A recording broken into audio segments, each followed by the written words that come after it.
میرا نام سفیر اللہ خان خلیل ہے اور پارٹی کے ساتھ تو ہمارا تعلق درینہ ہے کہ جب خان صاحب نے کرکٹ کے میدان کو جیتا اور 93 میں وہ میدان مار کے جو ہے نا یہاں پہ آئے پاکستان، تو اس میں اس طرح ہوا کہ ہم نے ان کے ساتھ ملاقات کی. پھر انہوں نے کہا کہ جی ہم شوکت خانم کے لیے فنڈ رائزنگ کرنا چاہتے ہیں. تو اس میں ہم بھی تھے اور بہت سارے پشاوریز تھے، تو ہم سب نے ان کو بلایا اور یہاں پہ شعبہ بازار ہے، وہاں پہ ہم نے ان کے لیے فنڈ رائزنگ کا پروگرام شروع کیا.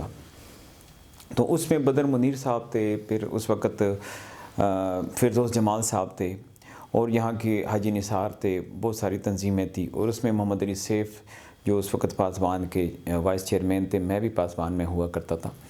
تو ہم سب نے فنڈ رائزنگ کا ان کے لیے جو ہے نا ان کے ساتھ بیڑا اٹھایا اور فنڈ رائزنگ کی. اور اس وقت پشاوریز نے ہمیں بہت زیادہ فنڈ دیا اور اسی پہ خان صاحب نے ابتدائیہ لیا شوکت خانم کے بنانے میں.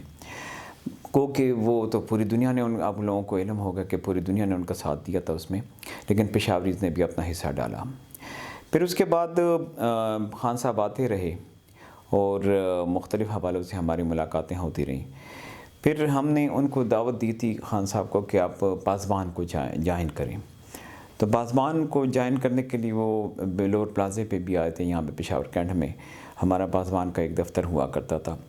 تو اس وقت ہم نے خان صاحب کے لیے ایک پوسٹر چھاپا تھا جس میں ہم نے لکھا تھا عمران خان وزیر اعظم. تو عمران خان کو بطور وزیر اعظم اگر کسی نے پکارا ہے تو وہ ہم ہیں. ہم نے ان کے لیے یہ اسٹرگل کی تھی، یہ کوشش کی تھی اور پورے کے پی میں تقریباً وہ پوسٹرز ہم نے بھجوائے تھے اور مختلف لوگوں پر جگہوں پر ہم نے لگا کے دیے تھے. اس کے بعد خان صاحب نے جب ان کا اسپتال بن جاتا ہے تو انہوں نے کہا کہ جی میں سیاست میں آنا چاہتا ہوں. تو سیاست میں ہمارے پاس وہ آئے تھے.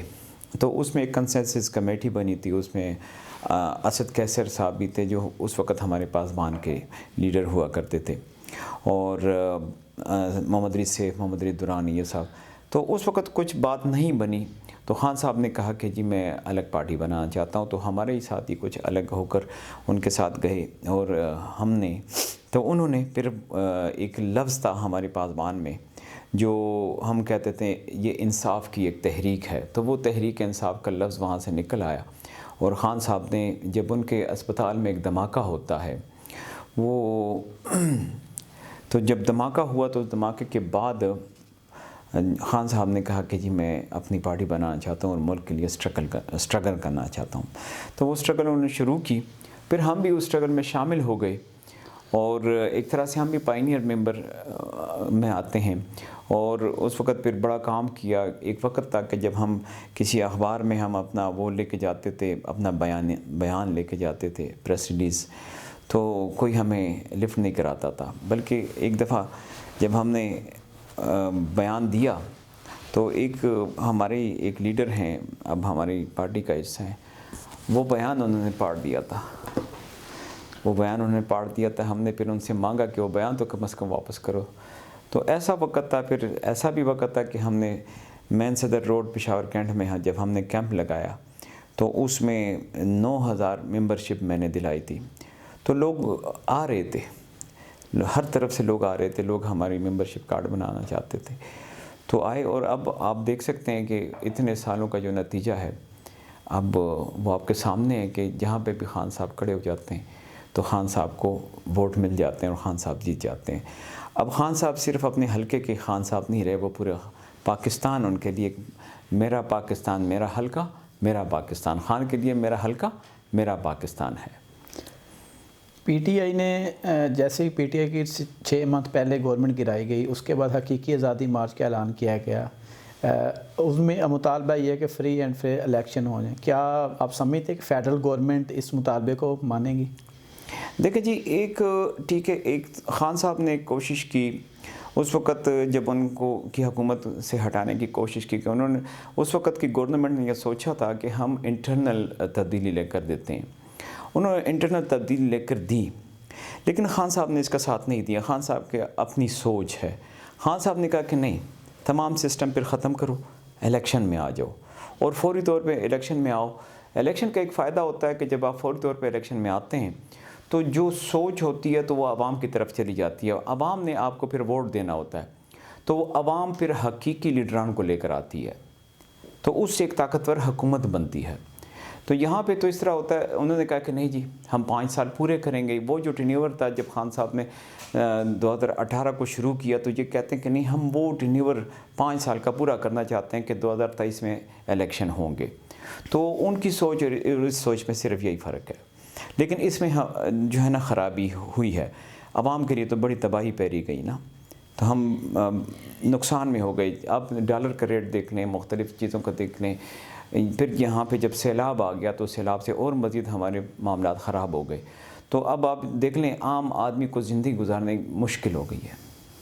کیا آپ سمجھتے ہیں کہ پی ٹی آئی دوبارہ گورنمنٹ میں آتی ملکی معاشی حالات ہیں یہ سنبھال سکے گی؟ جی کیوں نہیں، دیکھو خان صاحب پہ لوگ اعتماد کرتے ہیں، اور اس اعتماد کا نتیجہ یہی ہوگا کہ وہ ایک اچھی گورنمنٹ بنے گی، اور خان صاحب انشاءاللہ اگر پچھلے حکومت میں ٹینیور میں 3.5 سال کے عرصے میں اگر انہوں نے کچھ کوتاہیاں کی ہیں کہ انسان پہلی دفعہ حکومت میں آتا ہے، تو اس وقت ٹھیک ہے کہ کچھ لوگ کے ٹیلنٹ کا ان کو پتہ نہیں تھا، لیکن اب تو ان کو ٹیلنٹ کا پتہ لگ گیا نا کہ فلاں بندہ یہ کام کر سکتا ہے یا نہیں کر سکتا، اور یا کچھ نئے بندے لیے جانے چاہیے۔ تو انشاءاللہ خان صاحب اب اس پہ سوچیں گے۔ خان صاحب نے یہی بھی کہا ہے کہ میں اگر ٹکٹیں دوں گا تو میں پرانے اصل ورکر کو دوں گا، جن کے اندر کم از کم انصاف کی تلاش اور جو ہے نا کرپشن سے دوری تو ہوگی نا، تو اس کے لیے وہ کوشش کریں گے انشاءاللہ، اور قوم کو ایک اچھی حکومت ملے گی۔ جیسے ہی خان صاحب کی حکومت گرائے گی، خان صاحب کے لیے اسپیشلی خان صاحب کے لیے ڈیجیٹل میڈیا اور مین اسٹریم میڈیا بند کیا گیا، کیا آپ سمجھتے ہیں خان صاحب کو جو بیانیہ وہ کمزور پڑا ہوا؟ دیکھیں جی بیانیات وہ تو ایک زمانہ تھا کہ جب آپ مین سٹریم جو بند کرتے تھے تو کوئی جو ہے نا کوئی لیڈر غائب ہو جاتا تھا، وہ عوام کے سامنے نہیں آ سکتا تھا، لیکن اب تو وہ زمانہ نہیں ہے۔ اب تو آپ کے پاس موبائل موجود ہے، اس میں واٹس ایپ ہے، اس میں مختلف اور بھی میڈیاز ہیں، تو اس کے تھرو تو آپ اپنا بیانیہ عوام تک پہنچا دیتے ہو، اور یہی وجہ ہے کہ دور سے دور علاقے میں بھی خان صاحب جب کھڑا ہو جاتا ہے تو وہاں پہ جیت جاتا ہے، اور وہاں کے مقامی پرانے جو وہاں پر حاوی لوگ تھے ان کو جو ہے نا شکست دے کر آ جاتا ہے۔ حقیقی آزادی مارچ کا کہا جاتا ہے، پاکستان حقیقت میں آزاد ہے یا نہیں؟ نہیں جی دیکھیں یہ تو آپ کو سوچنا چاہیے۔ دیکھو میں تو اس کے لیے تو یہ بھی کہتا ہوں کہ اگر تھوڑا سا ہم آگے چلے جائیں تو یہ جو جب ہم سمجھتے ہیں کہ 1947 میں ہمیں آزادی ملی تو یہ ادھوری آزادی ہے، اور اس میں ادھوری تقسیم ہے اور ادھوری آزادی ہے۔ ابھی ہم تکمیل کے مراحل تک جائیں گے، کیونکہ اپنے قوانین اپنے ایکٹس ابھی تک ہمارے پاس نہیں، ہمارے پاس نوآبادیاتی قوانین موجود ہیں، ان نوآبادیاتی قوانین سے ہم نے نکلنا ہے، اور ابھی تک ان 70 سالوں میں جن لوگوں نے بھی حکومت کی پچھلے، تو اس میں انہوں نے اس سے نکلنے کی کوئی کوشش نہیں کی، اس سے کوشش کرنی ہوگی، اور یہ قوانین سے جب ہم آگے جائیں گے اور اپنے حقیقی قوانین بنائیں گے تو پھر تب جا کر آپ کو حقیقی آزادی ملے گی۔ کچھ ہفتے پہلے خان صاحب کے اوپر قاتلانہ حملہ کیا گیا، اور اب آپ سمجھتے ہیں کہ خان صاحب کنٹینر پہ نہیں ہیں، عوام اسی زور و شور سے نکلے گی؟ دیکھیں جی کنٹینر پہ ہونا یا نہ ہونا یہ نہیں ہے، خان صاحب بس ملک میں موجود ہیں، خان کا حلقہ پورا ملک ہے، میرا حلقہ میرا پاکستان، خان کا حلقہ خان کا پاکستان۔ تو اگر کوئی سمجھتا ہے کہ خان ان کو جو ہے نا آزادی دے سکتا ہے، حقیقی آزادی، تو ان کو نکلنا ہوگا، اور یہی آپ کے پاس آخری موقع ہے۔ اگر اس بندے کے لیے آپ نہیں نکلتے تو پھر اتنے سالوں میں آپ کے لیے کوئی دوسرا بندہ تیار نہیں ہو سکتا۔ آپ کے پاس کون ہے پھر؟ کوئی آپشن ہی نہیں ہے آپ کے پاس، آخری آپشن ہے، اور یہ کوشش کریں کہ اب ہر کوئی اس کا ساتھ دیں، آپ بھی دیں۔ ماضی میں بہت سے وزراء اعظم کو توشہ خانہ کے تحائف ملتے رہے ہیں، ابھی جب خان صاحب وزیر اعظم تھے تو سعودی ولی عہد نے گھڑی کا تحفہ دیا۔ دیکھیں جی جو مخالف ہوتے ہیں نا وہ تو آپ کے لیے کہیں راستے تلاش کریں، کہیں راہیں تلاش کریں گے، لیکن ٹھیک ہے انسان سے کچھ نہ قانونی کوتاہیاں بھی ہو جاتی ہیں، لیکن خان صاحب نے ان مراحل کو صحیح طریقے سے طے کیا ہے۔ انہوں نے جو وہاں پہ پرسنٹیج کے جو معاملہ تھا وہ انہوں نے پیک کیا ہے ان پرسنٹ کے حساب سے، تو جب پیک کیا ہے تو یہ ٹھیک ہے کہ آپ اگر پرسنٹیج میں کمی یا مثلا آپ کہہ سکتے ہیں کہ آپ نے کم پیسے دیے ہیں تو وہ بڑھائے جا سکتے ہیں، کوئی مسئلہ نہیں، لیکن یہ اتنا بڑا ایشو نہیں بن سکتا جتنا یہ ایشو بنا رہے ہیں، اور خان صاحب میرے حساب سے وہ اس کیس سے نکل جائیں گے، اور جو قانون کا جو راستہ ہے انہوں نے وہ اختیار کیا ہے، اس طرح تو وہ کوئی چیز نہیں اٹھا لی، اس کے لیے انہوں نے باقاعدہ جو قانون ہے اس کو اوبے کیا ہے۔ اگر انتخابات ابھی ہوتے ہیں تو آپ کے خیال میں کتنی اکثریت سے خان صاحب دوبارہ حکومت میں آ رہے ہیں؟ جی میں تو ویسے وہ اگر ہم عجیب بات کریں تو 99% تو آ جائیں گے، خان صاحب ہی ہوں گے اس دفعہ، تو میں 99% سمجھتا ہوں۔ جتنے بھی دوسری پارٹیوں کے بھی لوگ ہیں نا وہ بھی ووٹ خان صاحب کو ہی دیں گے۔ جی آپ لوگوں کا بڑا شکریہ، سلمان صاحب، ایاز صاحب، آپ لوگوں نے مجھے موقع دیا، بڑی مہربانی آپ کا شکریہ، اور آپ پشاور تک آئے اور ہمیں جو ہے نا ہمیں اس قابل سمجھا کہ جی ہم آپ کو انٹرویو دیں اور آپ پوری دنیا میں یا پورے پاکستان میں اس بات کو پھیلا دیں کہ سفیر خلیل بھی کچھ اس قابل ہے کہ وہ بھی اپنی پارٹی کے لیے کہیں نہ کہیں بول سکتا ہے۔ Thank you.